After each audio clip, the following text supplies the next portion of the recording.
નમસ્કાર. શ્રી ભગવતી વિદ્યાલય, વિષય ગુજરાતી, ધોરણ 5, દ્વિતીય સત્ર, ચેપ્ટર નંબર 9, કદર. વિદ્યાર્થી મિત્રો, આપણે કદર પાઠ વિશેની માહિતી મેળવી લીધેલી છે. આગળના વિડીયામાં આપણે કદર એક લોકકથા છે અને એના વિશેની માહિતી આપણે મેળવી લીધી.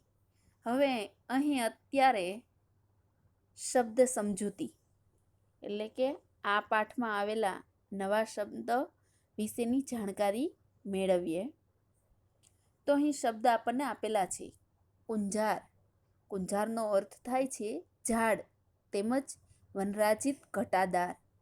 હવે જો તેમને આપણે વાક્ય સ્વરૂપે જોવું હોય તો અમારા ગામનું પાદર કુંજાર છે.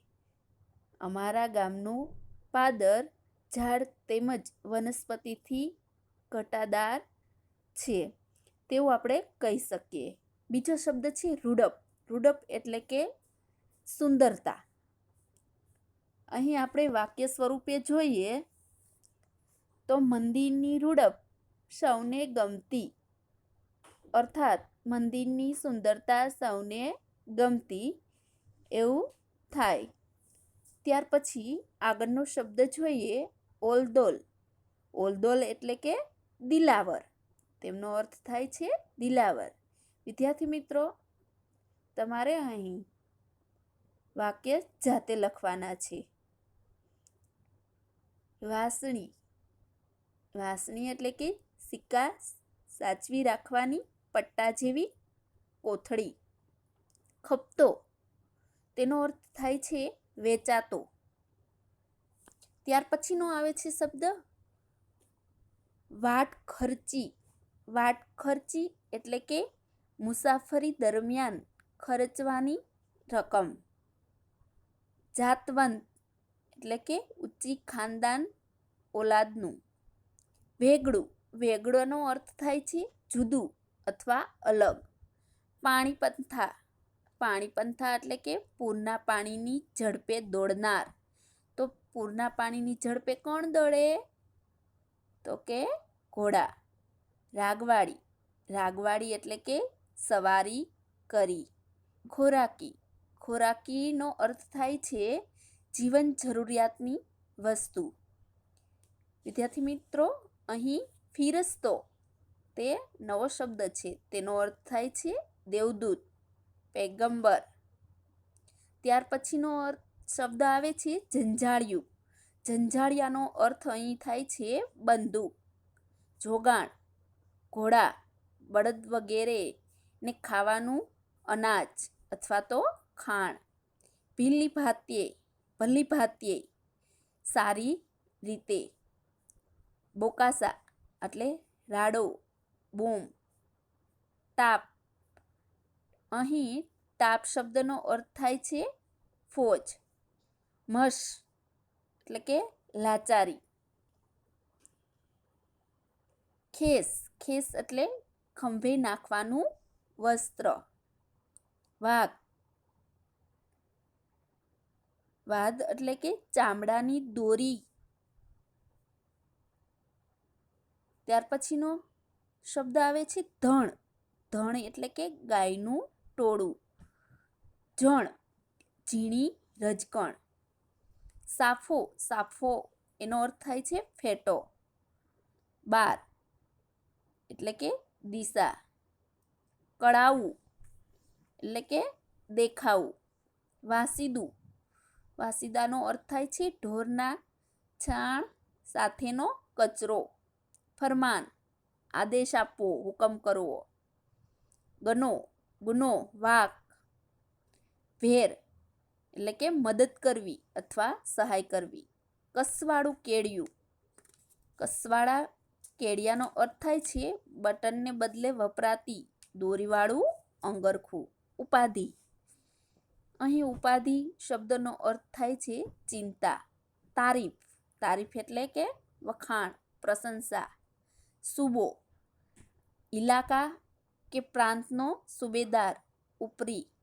લેખ. લેખનો અર્થ થાય છે કરાર અથવા દસ્તાવેજ. યાવ ચંદ્ર દીવા કરો, તેનો અર્થ થાય છે સૂર્ય અને ચંદ્ર હોય ત્યાં સુધી. બક્ષિસ, બક્ષિસનો અર્થ થાય છે ભેટ. માન મરતબો એટલે કે માન મોભો. વિદ્યાર્થી મિત્રો, આ પાઠમાં આવેલા નવા શબ્દ વિશેની આપણે જાણકારી મેળવી. ત્યાર પછી અહીં રૂઢિ પ્રયોગો આપેલા છે.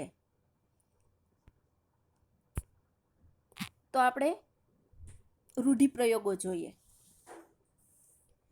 ઉડીને આંખે વળગવું, તેનો અર્થ થાય છે તરત ધ્યાન પર આવવું. અને તેમનો આપણે વાક્યમાં પ્રયોગ કરીએ તો કાશ્મીરનું કુદરતી સૌંદર્ય ઉડીને આંખે વળગે તેવું છે. મીટ માંડવી, મીટ માંડવી તેનો અર્થ થાય છે નજર સ્થિર કરી જોઈ રહેવું. અને આપણે વિદ્યાર્થી મિત્રો તેનો વાક્યમાં પ્રયોગ કરીએ તો વિદ્યાર્થીઓ પરીક્ષાના પરિણામ તરફ મીટ માંડીને બેઠા છે તેવું થાય. મન ઠરવું એટલે કે સંતોષ થવો, ગમી જવું. વિદ્યાર્થી મિત્રો, આપણને કંઈ ગમતી વસ્તુઓ મળી જાય તો આપણે કહીએ છીએ ને મારું તો મન ઠર્યું, મને સંતોષ થયો, મને ગમ્યું. રામ રામ કરવા, અહીં વિદાય લેવી. આપણે એવું કહેતા હોય છે જતી વખતે કે રામે રામ. કાન સોરીને દાઢીએ ચડાવવું, સતર્ક થઈ જવું. ઘોડાને ઘેરે હોવું, ઘોડાને ઘેરે હોવું એટલે કે ખૂબ નજીક હોવું. તેનો આપણે વાક્યમાં પ્રયોગ કરીએ તો ગરણી કાંઈ ઘોડાને ઘરે થોડું છે, એટલે કે ગરણી કાંઈ નજીક થોડું છે. મન ઉઠી જવું, મન ઉઠી જવું, અભાવ આવવો, રસ ન રહેવો તેવો એનો અર્થ થાય છે. જેવી રીતે આપણે વાક્યમાં પ્રયોગ કરીએ તો મને અંગ્રેજી વિષયમાં મન ઉઠી જવું, મને અંગ્રેજી વિષયમાં મન ઉઠી ગયું એટલે મને એમાં રસ નથી, ન રહ્યો કે અભાવ આવવો. નજર ધોબરાવવી, નજરથી નજર મેળવવી.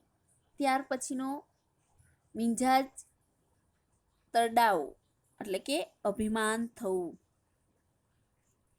અહંકાર થવો.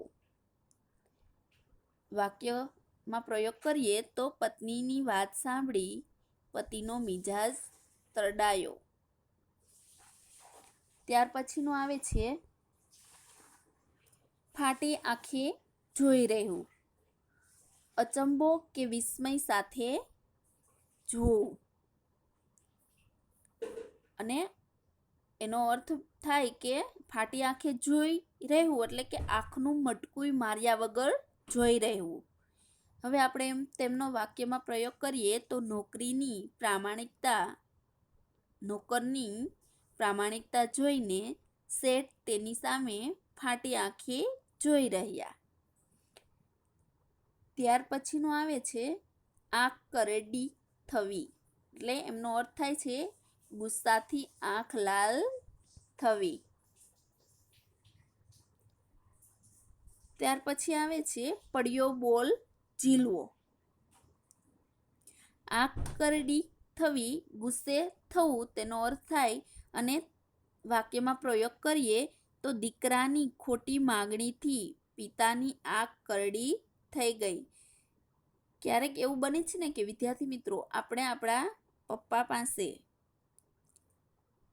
કોઈ પણ વસ્તુની આપણે જીદ કરતા હોય વસ્તુ લેવા માટે, ત્યારે આપણા પપ્પા ગુસ્સે થાય છે ને, તો દીકરાની ખોટી માગણીથી પિતાની આંખ કરડી થઈ ગઈ એટલે પિતાજી ગુસ્સે થયા. ત્યાર પછી આવે છે પડ્યો બોલ ઝીલવો. એટલે આજ્ઞાનું પાલન કરવું. કહ્યું માનવું. હવે વાક્યમાં પ્રયોગ કરીએ તો શેઠનો પડ્યો બોલ સૌ ઝીલતા હતા એવો થાય. હવે ત્યાર પછી છે માથે ચારેય હાથ હોવા. તેનો અર્થ થાય છે રહેમ દ્રષ્ટિ હોવી. તો વિદ્યાર્થી મિત્રો, આપણે રૂઢિપ્રયોગો જોઈ લીધા, તેમના અર્થ અને વાક્યમાં પણ પ્રયોગ કર્યો. ત્યાર પછી આવે છે ભાષા સજ્જતા. અહીં આપણને વાક્યો આપેલા છે અને એ વાક્ય વાંચવાના છે. વાંચીએ તો પેલું વાક્ય છે એની રૂડપ ઉડીને આંખે વળગે એવી. રૂડપ એટલે તમને ખબર જ છે કે સુંદરતા. વડોદરાને વેગળું મૂકવા પગ ઉપડ્યા. વેગળું એટલે કે જુદું. ત્રીજું છે જગદંબા તમારી ભેર કરે. અહીં આપણને 3 વાક્યો આપેલા છે. જગદંબા તમારી ભેર કરે. ભેર એટલે કે મદદ. આ વાક્યોના રૂડપ, વેગળું, ભેર વગેરે શબ્દો છે એ લોકબોલીના છે. એવા છે એ લોકબોલીના. અને આપણે અહીં એ લોકબોલીના આ શબ્દોને કેવા શબ્દો કહેવાય? તો કે તળપદા શબ્દો કહેવાય. તો આ વેગળું, રૂડપ, ભેર એ બધા કેવા શબ્દો છે? તો કે એ બધા તળપદા શબ્દો છે. હવે બીજા એવા વાક્ય જોઈએ. પાઠમાંથી આપણે બીજા શબ્દો પાઠમાંથી શોધીને લખવાના છે. તો બીજા એવા શબ્દ જોઈએ તો પાઠમાં આવેલા હતા ગાભા ગોદડા, ઠામ ઠીકરા, આહુડા, આથમણા બારનું ખોરડું જેવા શબ્દો છે એ શબ્દ બધા કેવા છે? તો કે તળપદા. હવે આપણે તેમનું વાક્ય બનાવીએ તો ગાભા ગોદડા, ઠામ ઠીકરા, ઠેબે આવતા હતા એવું વાક્ય બને. પછી આહુડા, તો આ છોકરાના આહુડા મારાથી જોવાતા નથી. પાઠમાં આવેલું હતું ને કે નાના એવા છોકરાના આહુડા જોવાતા નથી. પછી આથમણા બારનું ખોરડું, તો બાપુ આથમણા બારનું ખોરડું કળાય ઈ એનું. એવા આપણે શબ્દ આ પાઠમાં જોયેલા. તો એ બધા શબ્દ છે એ લોકબોલીના છે. અને લોકબોલીના અનેક શબ્દો વપરાય છે. આવા શબ્દો ને લોકબોલીના પ્રાદેશિક કે તળપદા શબ્દો કહે છે. તો વિદ્યાર્થી મિત્રો, તમારે પાઠમાંથી આવા બીજા શબ્દ શોધવાના છે અને તમારા પ્રદેશમાં બોલાતી ભાષામાં એ શબ્દો માટે કયા શબ્દો વપરાય છે તેની નોંધ કરવાની છે. હવે અહીંયા બીજા કેટલાક ભાષા પ્રયોગ નોંધો. આપણને અહીંયા કીધું છે ગરણી ગામ તો ખોબા જેવડું. ત્યાર પછી બીજો છે જાયદી ખજૂરની પેશી જેવો વાન. પછી મૂળાના પતિકા જેવા 500 રૂપિયા. ગરણી ગામ તો ખોબા જેવડું. ખોબા જેવડું એટલે કે સાવ નાનું. જાયદી, જાયદી એક ખજૂરની જાત છે એટલે કે જાયદી ખજૂરની પેશી જેવો વાન. વાન એટલે કે રંગ. મૂળાના પતિકા જેવા એટલે મૂળાના ચકરડા જેવા. 500 રૂપિયા. આ બધા કેવા શબ્દ છે? ખોબા જેવડું, વાન, મૂળાના પતિકા જેવા એ બધા તળપદા શબ્દ છે. તો વિદ્યાર્થી મિત્રો, આપણે અહીં અટકશું અને આગળના વિડીયોમાં જોશું.